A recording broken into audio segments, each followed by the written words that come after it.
And we're live. Hello, friends and lovers, and welcome to another marvelous episode of Catt Chatt.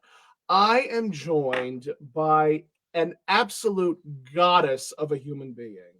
She is a multi talented, championship winning cosplayer.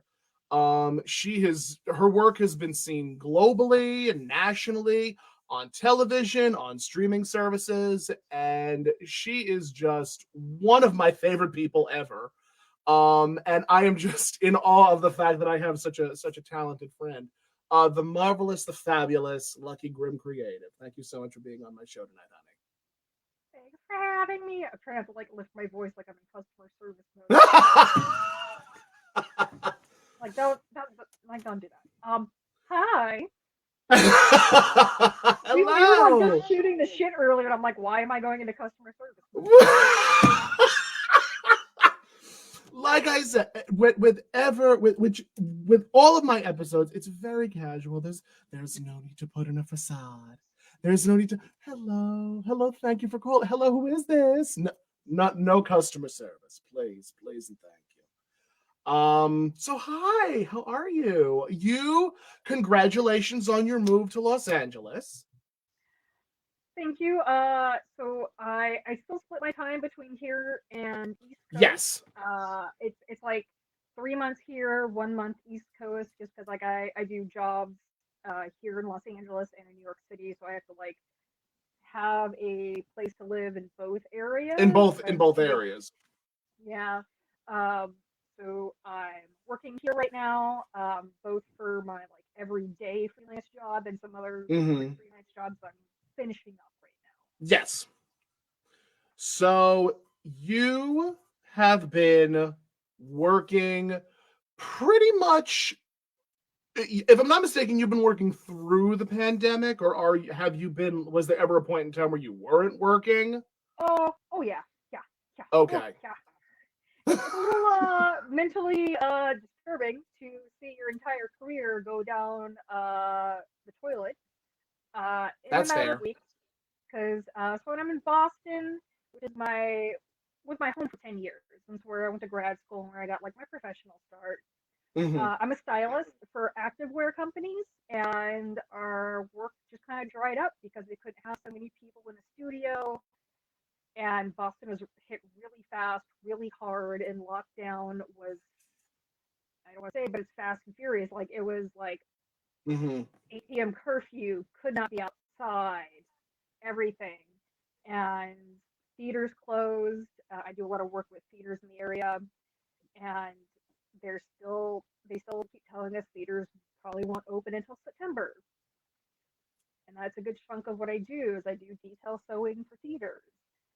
Hmm. And even when it comes to studios, it's what I can take home. Um, it's only been since like really December things have picked back up, Yeah. and with the nullification of conventions, which is a good 1/3 of my work and income, that man, that hurt. My therapist is working overtime. Yeah, theaters on Long Island are actually just starting to open up. I think the grand reopening for one of the theaters that I used to work at is like May 19th, and I'm like, that's great. I'm still nervous. Um, uh, as Yeah. someone who works in the entertainment industry, what would you say would be the best thing to do in a situation like this? Like you had mentioned therapy. Are there any other things that you could possibly recommend to someone who is either wanting to get into the entertainment industry, working in the entertainment industry, almost like an actors helping actors situation? So I've helped a lot of people get into this industry. So I basically work in styling, makeup, and costume work, like the physical making of costumes. Um, I've done detail sewing. It's basically the type of job I do is called stitching, which is the Hmm. person that sits in the back and they're like, "Hey, you have to stitch this," and I'm like, "Okay," and I'm stuck back there sewing 75 zippers for the next Yep. week. Or I have to sit there and hand embroider a piece like this big, and that's what I do on this giant movie. I'm a stitcher. Um, but I've helped a lot of people get into it because there's certain things you can do. You don't have to go to college for many years. I did. It's stupid. Don't do what I did. I paid off my student loans. It hurt really bad. Uh, it was stupid.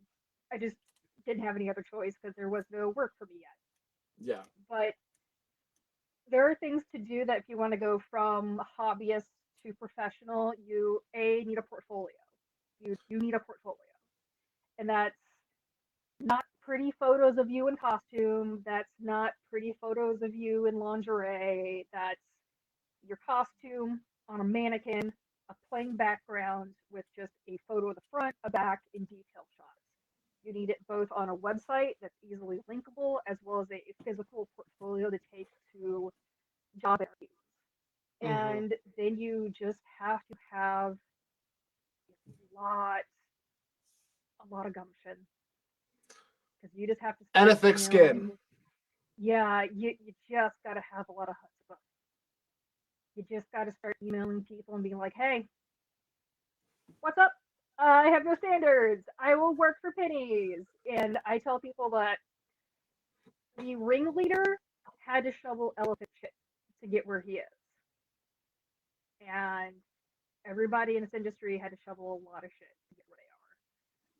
I've been doing this for over 15 years, and I finally got to a Hmm. point where I get to name my price, and I do day rate over hourly. So I get paid whether I step on set or not. Like anytime you take up any of my time that day, you pay that day rate. And I finally gotten to that point after 15 years that I have not had anybody in the past 3 years bat an eye at my day rate. Hmm. There's certain things you do have to like keep in mind that like no criminal background, can't be a dirtbag. Um, oh man, this is gonna burn some people. Um, sex work, be careful.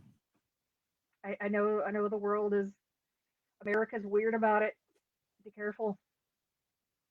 Be careful what you post on social media. Have a very clean social media presence. Don't be I like don't. don't be like fuck the mouse and then go try to work at Disney. Like don't. Yeah. They check. They check. Um, just it's simple. Like I'm actually really proud. One of the guys I helped get a job styling for the activewear companies. He is now just finished working on Scarlet Witch, like WandaVision. Like it's really nice to see someone take what I told them to heart, and he started just taking every job he could find Yeah. just to get the experience. And the experience, he didn't go to a day of college. He's self-taught sewing. And it's important to note that and me and Lucky Grim are not advocating that you drop out of college. We are not advocating No. that we're not advocating for you to just stop your education. What Lucky Grim and I are both in the agreement about is that it really is in all who you know, Mm-hmm. whether it's entertainment, whether any type of field. I For the longest time, I actually equated going to college as just a giant networking event that you pay Yeah, it is. thousands of dollars for to network with people. Well, the big difference between going to college now and when I went, my undergrad degree was only 3,000 a year, and Yeah, I was like in the early 2000s. And then I went to grad school, which is a lot more expensive.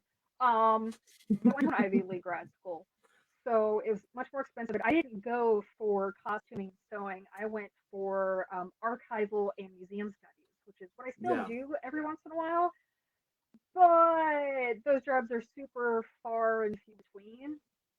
So honestly, in my heart, if I could be a resident at a museum again, which is what I did when I first came out of college, I would in a heartbeat and leave the entertainment industry. But Yeah.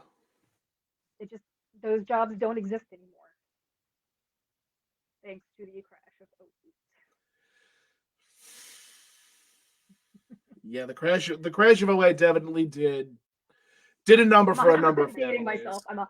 I'm 100% dating myself. No. It's completely and totally fine. I mean, there was the market crash of 2008. There was also, the market crash of 2020, like that. I mean, not Yeah, 2020, 2000.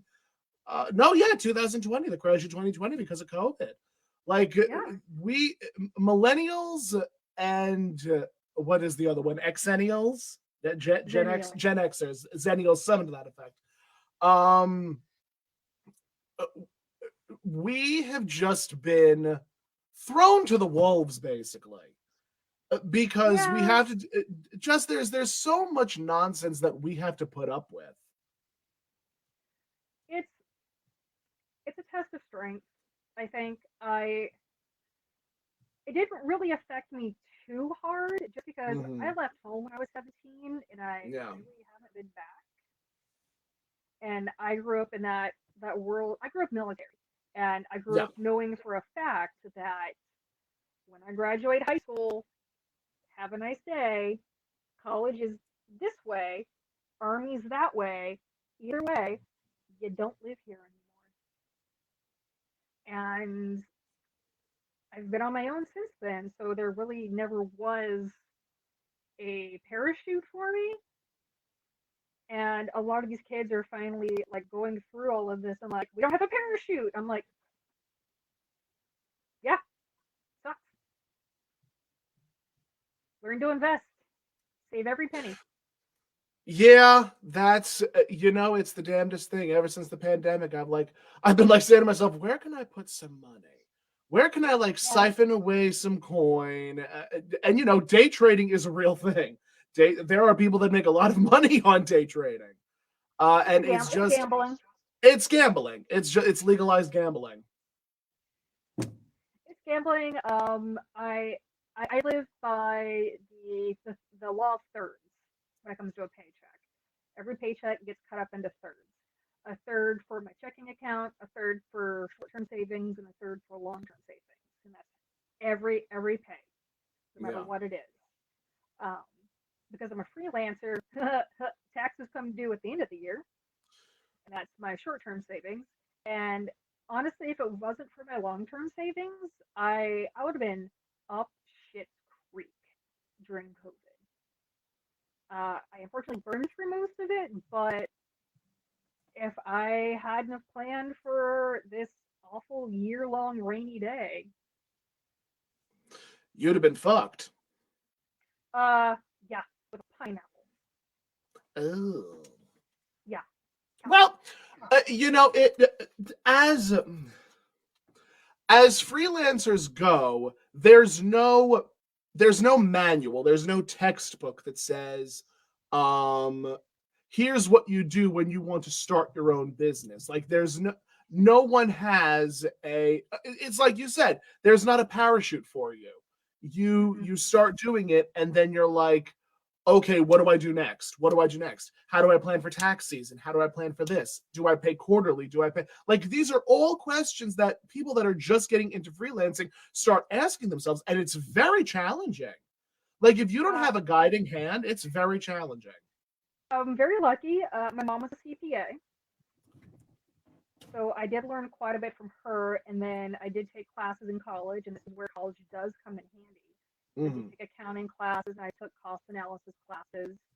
Um, that's one thing I do recommend if you do go to college and you have to take general education classes. For all those like dumb classes they stick in between your major courses that you actually care about. That like here's a math course. Don't take like trig or calculus. Take like accounting or cost analysis or marketing accounting. Something that you can actually use later on.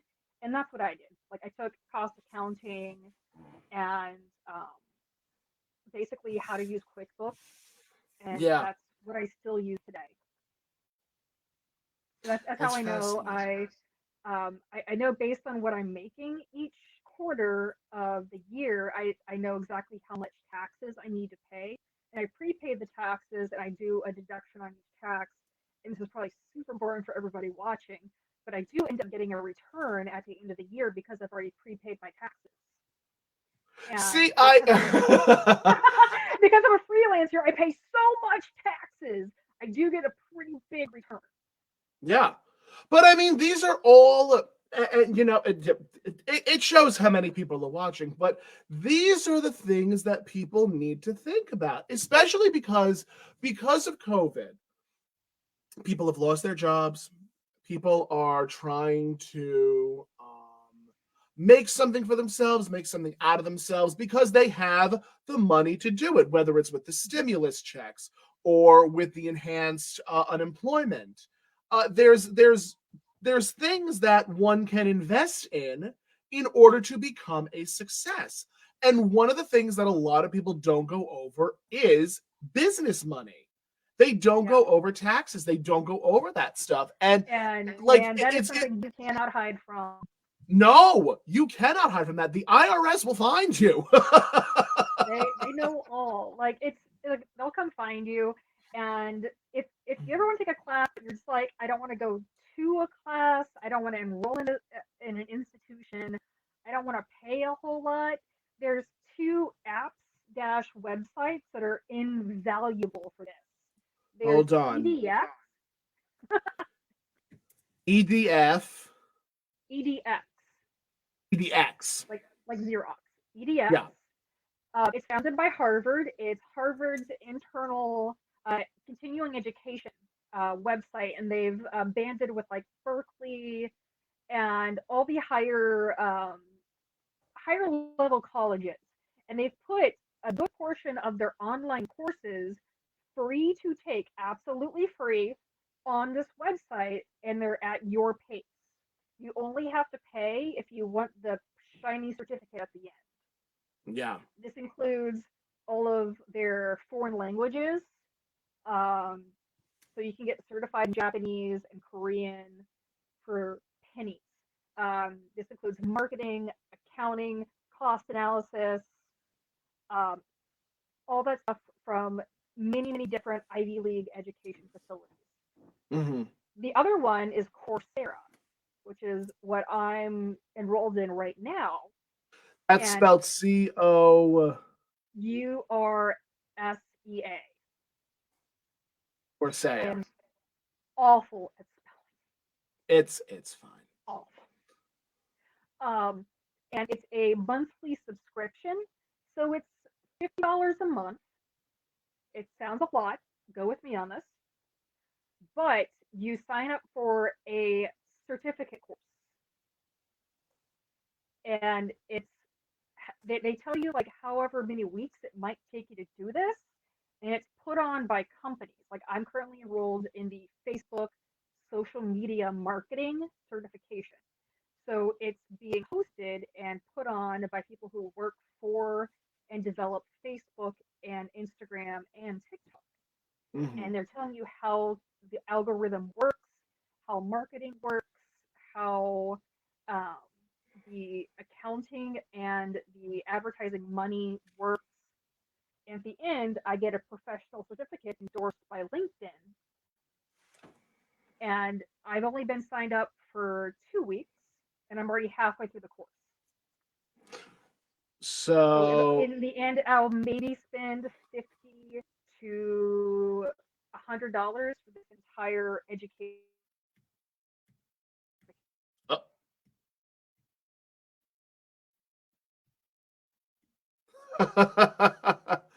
oh, okay. Well, hold on. Well, now I've lost you, sort of. You're still there. Your pretty face is still there, but you are lagging, my love, and I'm probably lagging on your end as well. No, you're But not actually. oh, good, fabulous. Um, so it's So edx.com mhm. and Coursea.com. Yeah, I think it's a monthly certificate. Um, Monthly subscription certificate courses. That's fabulous. I genuinely feel that more people, especially if you're going into business on your own, you need these sort of building blocks and this foundation to like keep yourself afloat.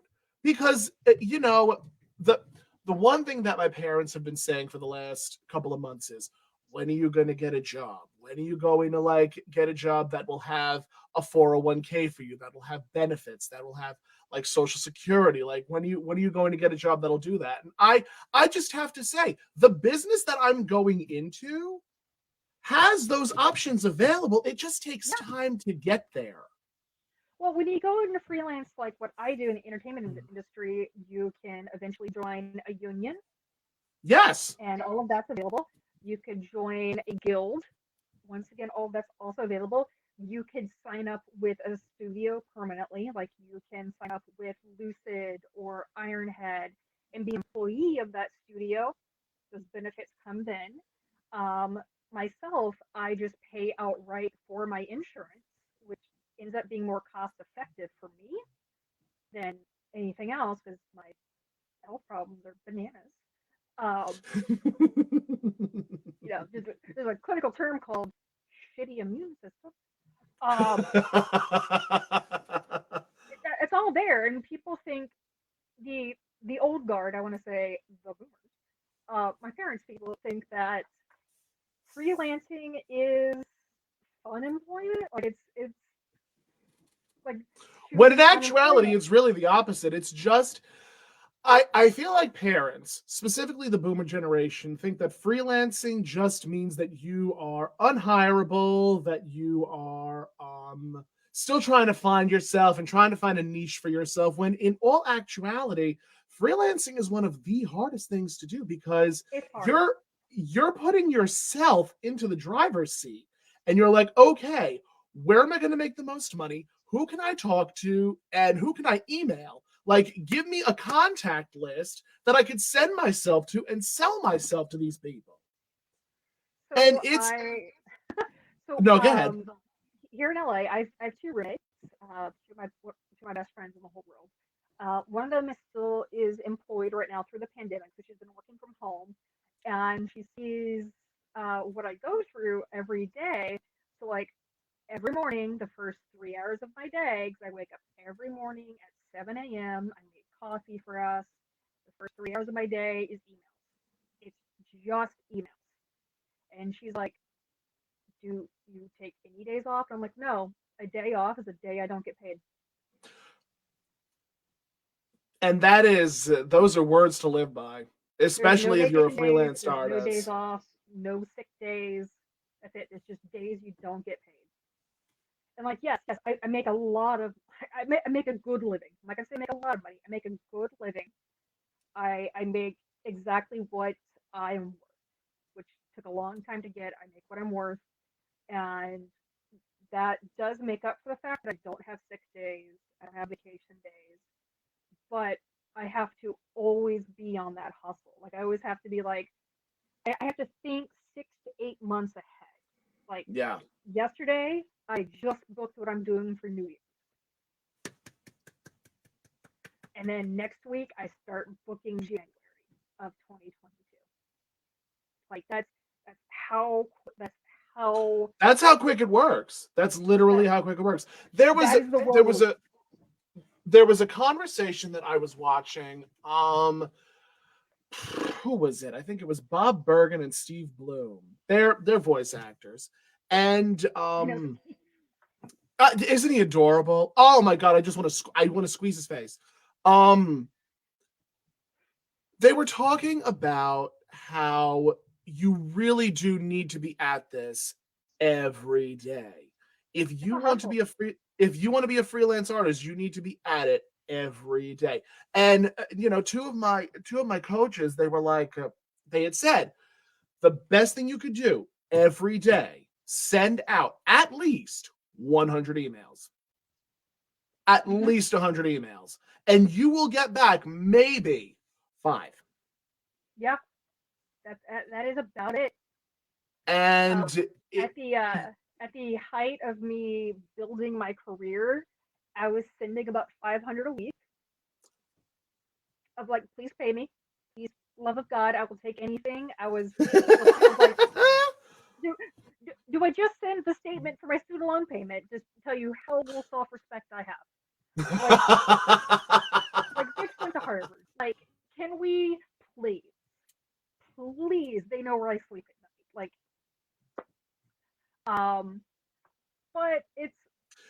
And Oh, and you're very fortunate because you have a portfolio. You yes, at the time had something that you can send to these studios and these creative networks and these agencies and these well, you see, had something that's to. that's one of the things where college does come in handy. Is that I Yes. learned that in college. Like I did take in undergrad, I took fashion courses where they're like build a portfolio, like not even just physical portfolio. You have to do your sketches. You have to do costume, fashion, makeup, everything. Like everything you make, digitize it, put it online. And that's one plus for college. Like you don't absolutely have to, but if I had not have gone, It does improve your chances. it does. It does. College doesn't teach you how to make the thing. It teaches you how to show the thing, teach other people to make the thing, and then get a job making the thing. Hopefully you guys Yes. get that. I honestly think that makes a lot of sense. Yeah, Um it's a whole lot of. I went to college before YouTube, uh, and the only way you could learn is to learn to sew, learn to make anything is doing traditional apprenticeship, which is what I did. I did a traditional apprenticeship with my grandmother when I was younger, much younger. God, just a very angry German woman coming at you with a metal ruler because you didn't do the right stitch. It's just terrifying. Um, or go to college. That's it. That's all there was. And when it comes to going to school for sewing, there are advantages and disadvantages. Yes, you learn how to get the jobs quicker, but I find a lot of people that go to college for design and sewing have a huge handicap when they come out because they don't know any creative out of the box way to make things that yeah. I learned as an apprentice and when I was teaching myself things. Because they're like, this is the way to do the thing. And I'm like, well, really? There's an easier way to skin a Like we cat. got There's we got 2 hours and you gotta hem this veil in like a minute. So it's no matter what you do, you're gonna have to teach yourself. And that's yeah. the true point of college is college teaches you how to teach yourself. But if you do it on the Yeah. internet, it's like on one hand, I always want to advocate that you don't have to spend so much money on school. On the other hand, I'm like, it's it's a It huge is a advantage. benefit. There is an advantage to going to college. Um I just drink a lot. at, I also went to like the number 7 party school in America. Like I went to West Kentucky University as my undergrad. We had the stoplight and the Walmart. Not a whole lot to do. We were also like a somewhat dry county, so like you know what I mean.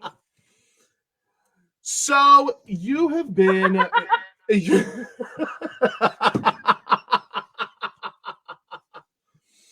no, we love when there's nothing to do in random college towns but to drink and to party and shit. I don't know how I'm not incarcerated.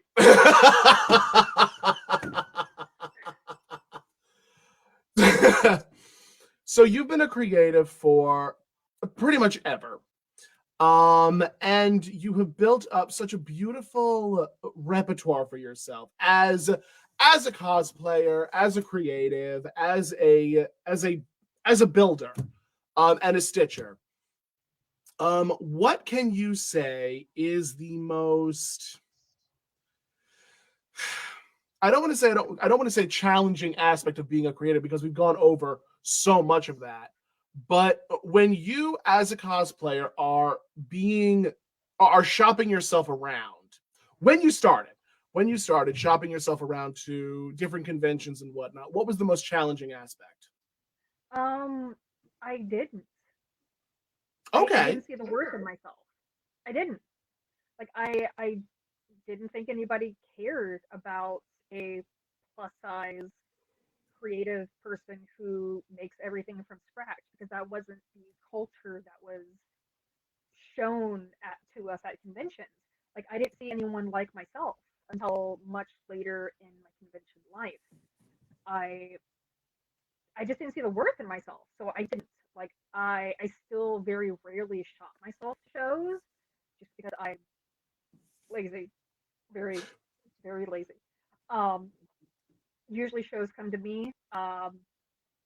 And like I've taken the stance this year to heavily like scale back in shows I book just because I am medically disabled. I have severe epilepsy. I have chronic epilepsy, so I can't do as much anymore, and my work schedule does come first. Uh, but I just didn't see the worth in myself. I didn't understand that somebody would actually want to hear what I said, and it took Mm-hmm. a long time for me to be like, huh, I had a point of view people actually liked and appreciated. And they actually wanted to learn the craftsmanship I had spent years meticulously being a fucking nerd about. Like, man, I had to put in a new Wi-Fi repeater into our apartment, and just reading the instructions was like fucking white noise in my head. But but I had to repair a sewing machine and it was like laser focus for like 8 hours. And my roommates were like, "Did you die in there?" I'm like, "No, I really did."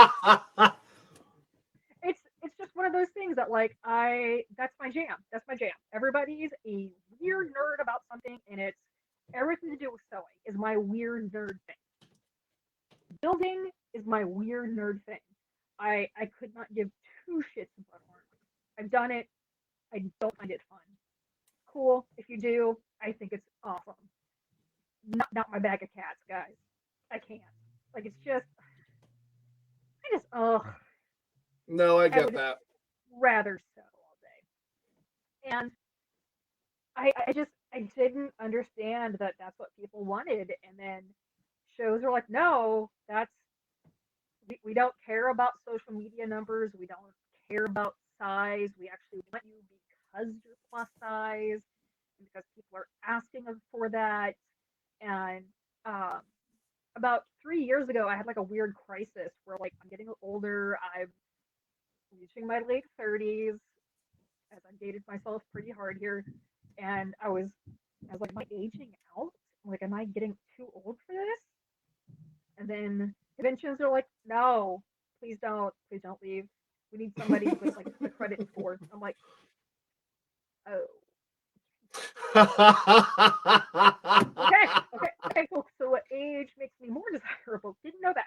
Cool, cool, cool, cool. If only you could send that to my Bumble profile. Um, so if you want to start getting into this, like you need to be your own hype man. Like no one's gonna do it for you. You have to be your hype man, and if you think that's presumptuous, if you think that's impetuous, I gotta man, you gotta be your own hype man. You gotta believe your own bullshit. You have to I am believe your own bullshit. Somebody have that tattooed on themselves. like I It's can't so like people true. just and it's not really believing your own bullshit. It's write down the things you've achieved from like your awards, uh, cool shit you've made, cool shit you've made,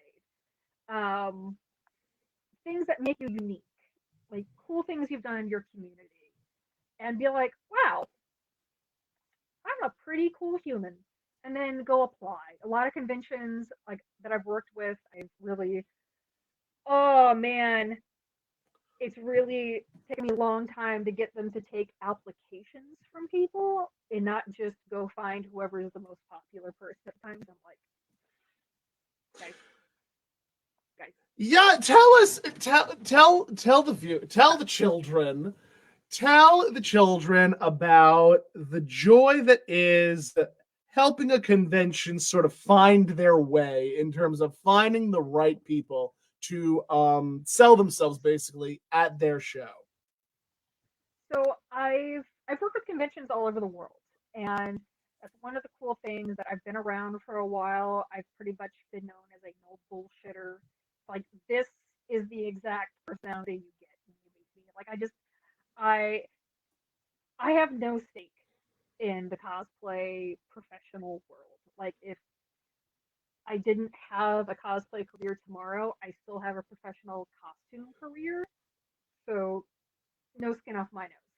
So if so I will be a straight shooter with a show, and they've really been appreciative of that. And I've worked with companies all over the world, from Saudi Arabia to London to Canada to here in America, just basically coaching them on the state of the cosplay world, the intricacies, the differences between a cosplay model, a craftsmanship cosplayer, a costume look-alike show, a craftsmanship show, and the differences between. Because a lot of times they come in, the average person hosting a show, they don't know anything about the cosplay community. They just need like a Sherpa to like show them up the mountain. Yeah. And a lot of times that's right now, I've gotten to the point where I'm like, hey, I'm a lazy sack of shit. Just give you to somebody in your area to help you out. And that's really what I've been doing right now. I'm just like, eeh, I don't, not that I don't care, I really want to nap. But like I've worked with them to really hone in the idea that there's all different types of cosplay. That it's not just girls in dye suits, it's not just guys in large armor, that it's not just women in these intricate beaded costumes, that it's all different types. And then if you just show one type, you're missing out on all this other representation. They need to show a little bit of everything so everybody sees seen and that they can hit all the demographics. And that there's a lot of joy and value in fostering their local communities and the up and comers. Like, take the social media numbers, throw them out the window, look at the portfolio, look at what they've made, look at what the photos they're taking, look at their makeup skills, look at their photography, look at their editing. Like, I really pushed this year for the people that did those self shoots in their homes through the pandemic are mind blowing. And I was like, I really Yeah. want someone to do a panel at each show we do on photo editing and self shooting. Because Like, that that's a was job, that's a career in and of itself, is photo it editing. is. I yeah. No, I just want to learn. I agree. Every time I look at someone who's like edited their own pictures, taken their own shots and edited them, I'm like, how? How you make the Yep. magic happen? Yeah. And then it's outside of that, it's BIPOC representation.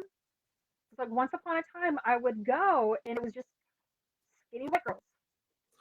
And I'm just like, guys, guys, what are we doing? Guys. What are we doing? And like, they're like, we have you for representation. I'm like, ooh, ooh. I will be the No. whitest human you've ever met. Like, I I reflect late at night. Like, It's like you crack a glow stick. That's me. That's the shade that I am. I'm like, oh, the plus size girl's not representation. She's just angry. Um, but and besides that, it shouldn't be just representation for representation's sake. It should be just because they're part of the community.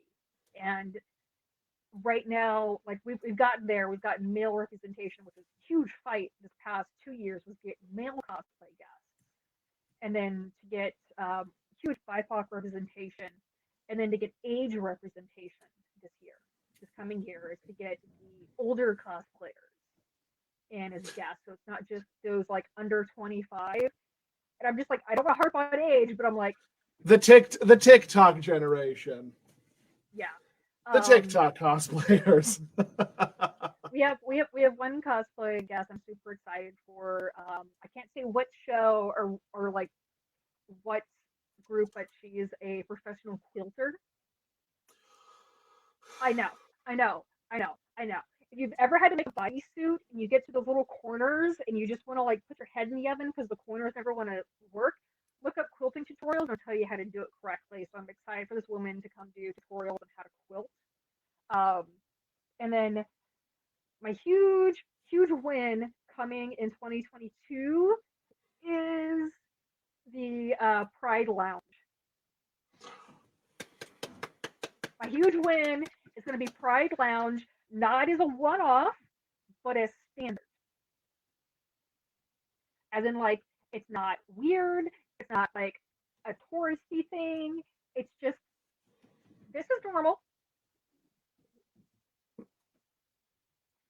So that's like my huge thing. And then, like, getting trans representation in the cosplay community was a fight I had. Not really a fight, but like, it was more of a, it exists. Yeah. Please acknowledge it. And then me going into the community and being like, hey, I know you exist. Please, please also apply. Please apply. I need you to speak out. Like, I need you to speak out. And then disability representation is a big thing for me this coming year. I did a lot of work through my personal social media, like, hey, I have epilepsy. I'm going to open up to you. I have epilepsy. So when I host things, I have to be very, very, very careful with flashing lights. Very careful. In every show I've been with since, in a working capacity, we've had to be like, no flashing lights. And for me specifically, no flashing blue or red lights, because that's what really.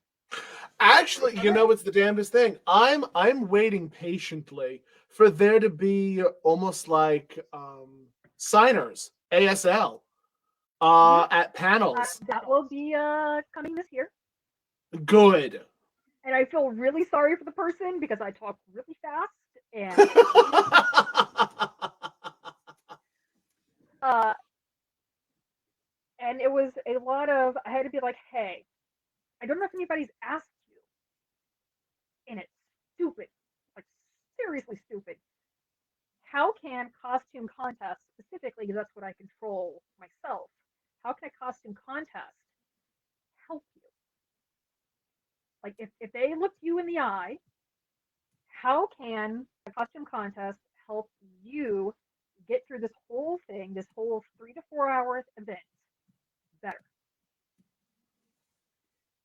And the fact that everybody was like, oh, you care? I was like, yeah, I do. We all do. It's just not always Isn't that a about nice it. feeling? I think that's such a nice feeling. To have Yeah, so to have you specifically, your needs, your wants, your disabilities taken into consideration.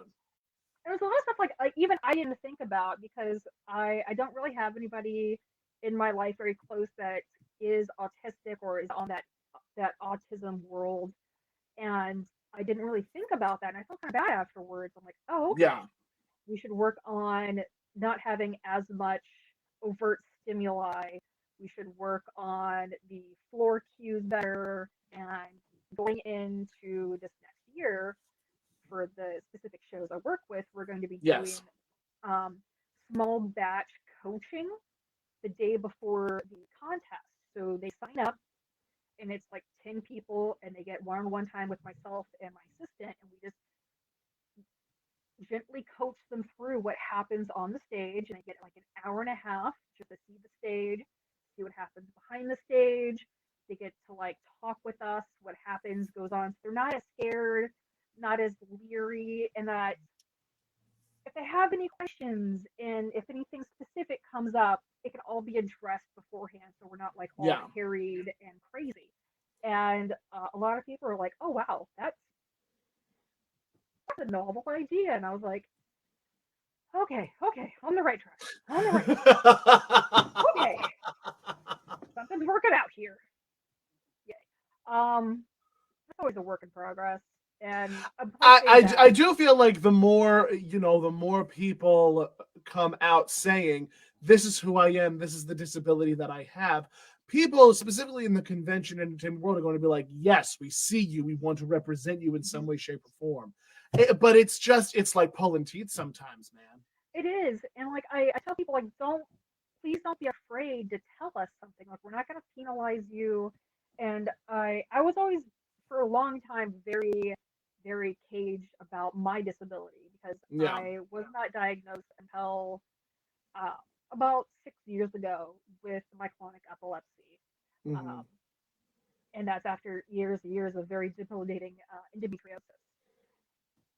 And I think being more open with my issues led them to be more secure and felt welcome to open about theirs. Yeah. So I'm not out here to be like a spokesperson. Nah, not me. You'd be such a delicious motivational speaker, Lucky. You would be such a delicious motivational speaker.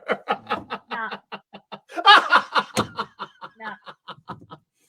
I know Lucky Yeah. pretty personally, and if I no, Yeah. she will make you Like cry. when it comes to She will leave you crying. I got you. I got you. But like when it comes to like epilepsy, I'm like just take your meds and hope. And hope. Yeah. Yeah, no, it's a constant fight, and if anybody wants to get into this kind of industry, they're welcome to like reach out to me. But it is something I lucked into, like not to like play on my name, but like it's something I lucked into because I had to put up with a lot of dumb shit. Like I had to go through like really shitty craftsmanship judging. I had to go through awful bullying. I had to go through really bad shows, never seeing plus size guests, never seeing disability guests. And I was like, you know what? I don't want the next generation to have to deal with that. Yeah. So I was like, you know what? I'll make that happen. And I'm sure the cosplay world thanks you for it. It's always important to have representation where you can see yourself at that show or in this sort of medium. Um you mentioned bullying. Now, I am also a queer plus size person. I have been I we're very similar in that regard, and we also have the good fortune to be alabaster. Um, if you can call it good fortune. Having said that, how do you combat the bullying? Whether it's online, because it's always online. I don't think there ever is a point in time when it's physically in person, unless you can tell me otherwise. No, I've seen a little bit of everything. I've Okay. seen a little bit of everything. Um, I remember doing a competition where I was told, well, you know, you look more like the character, you know, Slim. You probably would have scored better. And I'm like, okay, yeah, okay, I'm gonna fucking kill you. Yeah, 'cause, I'm a petty bitch. Um, She will burn your house down. yeah, Slytherin for life. Uh, so it's one of those things that comes with age and the fact that I've been around and I've done a lot of things and I've done things not just as cosplay and I've done things not just in the costuming industry. I have other hobbies I like. I was in a German car club for a long time. I've had tons of really shitty jobs. I yeah, there's always gonna be assholes. That's that's what it is. There's always gonna be assholes, no matter what job you take, what hobby you're in. There's gonna be buttholes. That's it. And I was talking to Tom earlier that it does not get better. It doesn't. You as a human get better. And I said this when I was at Fan Expo Dallas once, where somebody was like, "How do you?" I was in a metal bikini. I was an Angela from Spawn, and this woman, Fantastic. I don't know, I was just like, I don't care. And this woman's like, "How do you have the guts to do this?" And I was like, "Well, honestly, these people aren't going to say anything meaner than I've already said to myself in my own head. So, really? Like, whatever some troll online's going to say, I've probably said 10 times worse to myself in the mirror. So, if I can survive myself, then Joe Bob on Twitter can't do anything. And if it's, I yeah. yeah, it's just, you can't, like, just, you have to come to terms with the fact that there's just always going to be ugly people out there, and that's not saying they're ugly in the face, they're just ugly in the heart, Yeah. and you just have to accept it. That's just how the world works. And yeah, it might sound like really defeatist of me, but I wouldn't necessarily say it's defeatist. No, I don't want it to be looked at as defeatist because you are right. The movement, it gets better. Is it's a lot. it's not so much I don't want to say that it's a lie though.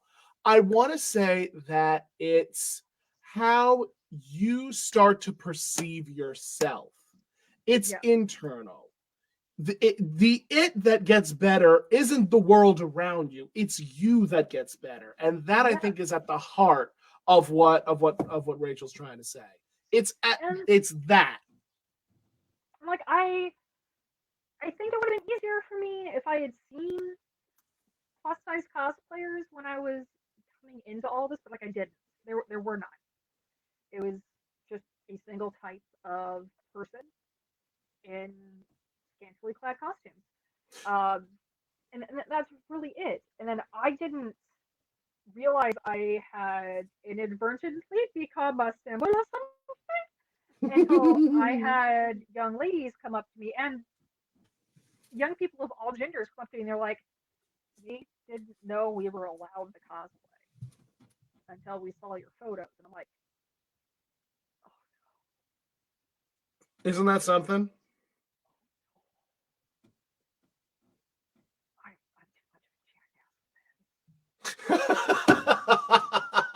And then I was just like, "Dude, we gotta work on your spite abilities." Like, I, you were like, how do you have the guts to do this?" I'm like, I am It is training spite, at spite mode spite today. and fumes, spite and Like, it, fumes. tell me I can't do something. That is the easiest way to get me to do something. Tell me I can't make a suit of armor. That's exactly how they got me to make Angela.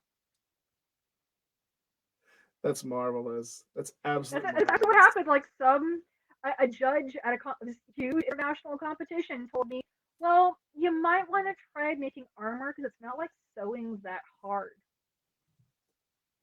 So I made Angela in 2 weeks. And that's an interesting question to ask. You have done both mediums. Which do you favor, and which do you find to be the most creatively rewarding? Okay, so I like sewing best just because it is my wheelhouse. It is my comfort zone. Yes, And it's where I was trained in, it's what I've done for so long, and it's where I personally find the it's your most happy beauty. place. It's your happy place. Yeah, it's where I find the most beauty.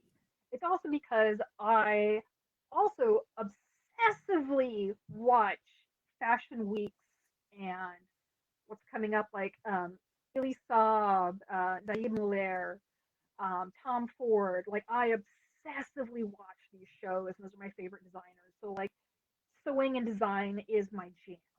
Uh, I respect armor. I just don't like doing it because I don't find it difficult or challenging. That's just my personal feeling. I just don't Yeah, feel that. And I've made suits of armor. I was one of the very first women in America to win a national competition in a suit of armor back before thermoplastic was invented. yeah. Not to be an asshole. You never, never, never, Not to be never. a dick. But it was all fiberglass. It was a little different. The early 2000s were a wild ride. I don't I'm not like that I'm costume going to where it was make like, this costume out of asbestos. Ha! Get on my you level, know, bitches. AutoZone knew me by name. Um, so it's just my thing. But personally, I find the love of cosplay when you can use every single medium. Like that's what I think a true award costume should be. It's when it uses everything. Mm-hmm. Like there's some armor, some detailed sewing, some special effects, some amazing wig work, a little bit of everything. Is Yeah. what I think a true amazing build should be, and that's what And I only do like. it's becoming very much the prior to COVID, the competition for most of the shows became quite stiff when not even 5 years ago. Some places were just asking people to just jump on stage and do a funny routine in costume. And Yeah, now it's like, no, there's cosplay is becoming a multi-million dollar or multi-thousand yeah. dollar industry. I, it always had the ability to be, Yeah. but I think it's become more mainstream now, and it's got, I don't want to say mainstream, but companies realize there's disposable income. There's money to be made in cosplay, the same way there's money to be made in drag. And Oh these yeah, companies are going to take complete and total advantage of the mediums. and I'm perfectly okay with that. Like I would watch today's cosplay over 10 years ago any day. Like the fact that I can get a wig on Amazon shipped next day to my place in LA is bananas. When 10 years ago I would order it and maybe hopefully it would show up in a month or two. Maybe, maybe. If you And were lucky. If you were lucky. and a lot of these companies are made by cosplayers. I mean, like the cosplay fabrics at Joann's, headlined by a cosplayer. Arta Wigs, founded by cosplayers. Epic Cosplay, founded by cosplayers. Evil Ted Um, cosplay, Camo cosplay having her own booth. Evil Ted and Camo cosplay both being sponsored and founded, not SKS, founded by. Yeah. Giveaway Studios. These are all cosplayers, and I see cosplayers going from hobby to professionals in my industry, which is Entrepreneurial. amazing. And Entrepreneurial. then people don't. I see a lot of people going like, back in my day, and I'm like, you could stuff it. Like it's so much better now, and people are like, but there's so much bullying. I'm like, nah, nope, nope. You want to see some high-end bullying? Go back to the old Sailor Moon message board days. I will So tip we my only hat and be have like, that is my age right there. So we only have a few minutes. This is a question that I've asked a couple of people. What do you think the future of cosplay is going to look like? This is post COVID. This is once shows start happening like in 2022, 2023, even like late 2021. What do you want the future of cosplay to be? Safer, a lot safer. Um, from us traveling to interaction, a lot safer. Um, there were many times where I was left alone in a booth where I did not feel safe, Mm-hmm. and we've talked about that at length with shows where that won't be a thing anymore. And I've had to have some difficult discussions with cosplayers of like appearance fees won't be a thing anymore. Like like or at least for the next 2 to 3 years. Yeah. It's gonna be pickings are gonna be Like slim. The tighten your belt, cosplayers that bud. have cosplayers that have like thousands and hundreds of thousands of followers, it's gonna be slim. It's going to be That and slim. shows don't want those cosplayers. They want up and Nope. comers that like are hungry, that will do the work, and they want And will craftsmanship. work for pennies. And it's not just because they'll work for pennies; it's because they'll work. Yeah. The amount of times I've had to do a panel with someone that's like, "I'm just here for to do the panel because I was told I had to do the panel," and I'm just like, Then "Cool. why are you here? Why are you here? You have no point of view. Please leave." And then I'm I thankful that conventions are finally taking note of crafters and creators. And and they're really taking there's note of people with things to say. yes, that too. Yes, people with a point of view like BLM and LGBTQ and people with advocacy and that Yes. need that advocacy. So Mhm. I'm really, really looking forward to seeing that seen by the younger crowd. It'll And happen. I And we'll both be a part of it, damn it. and like maybe I'll step out of the closet this year. Like maybe I was talking to Tom about this. Like I'm actually like super like I'm a queer human. I'm a queer human, but I'm very cagey about this. I'm a Jewish woman. I am, and that's I hold more them of my out. thing. Oh my goodness, this is such news. Tom knows this, and my close personal friends do this. I grew up Jewish. My married name is very Jewish. That I can't hide because the way it's spelled. Um, but I'm going to be much more open about that this year because we need more representation of my people in the cosplay community. Yes, I agree. Well, Rachel, Lucky Grim, I worship the ground you walk on. You are easily one of my favorite people. This had to be one of the most informational episodes I've ever done because you went over realistic things that freelance cosplayers, freelance entertainers, freelance crafters all need to be told. This is all information that people need to be told and informed of. If people watch my Instagram feed when I put stories up, I do post. I do uh, Yes, please. This is the part Sunday where I will classes. plug. I do Sunday classes every once in a while. Once again, I'm a lazy asshole, so like doesn't happen all the time. Where I show people how to get into professional cosplay or go from cosplay to costume industry. So I do put those up every once in a while. So look out for them. And I am gonna hopefully go back to streaming more now that I don't have any NDA work uh, hanging up. Yeah. I'm like, I just that's always like a little weird because like I still have some NDA work in my room, and I'm just like, ooh. It's like really small stuff. So I'm like, okay, I can just hide this. So where can the children find you on? I have Lucky Grim Creative on Facebook. Your Instagram, I think, is Lucky Grim Cosplay. Yes. No, it's LuckyGrim. It's Everything just else Lucky is just Grim. Okay. LuckyGrim. Twitch is LuckyGrim435. Just somebody else got LuckyGrim, and I'm like, okay, I'm just gonna fucking kill you later. So that's Lucky Grim 8305. 435. 435. I don't have dyslexia. Do you? Nope. Okay, so that's where everyone can find you. If you want to continue to follow Tomcat and Catt Chatt, you can at that Tomcat on pretty much all forms of social media. I post predominantly on Facebook, and I'm trying to be really good about posting on Instagram. I'm trying to be really good about starting to like do more. I created a LinkedIn. I have like a secret LinkedIn, but it's my like legal name. So like don't. Oh, and now I know for future reference. But Everybody tries to find me. I'm like, where is this? Philip is um, saying your makeup is on point and that he made it at 9:31, no less.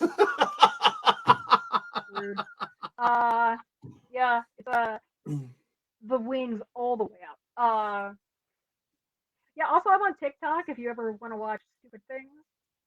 I adore your TikToks.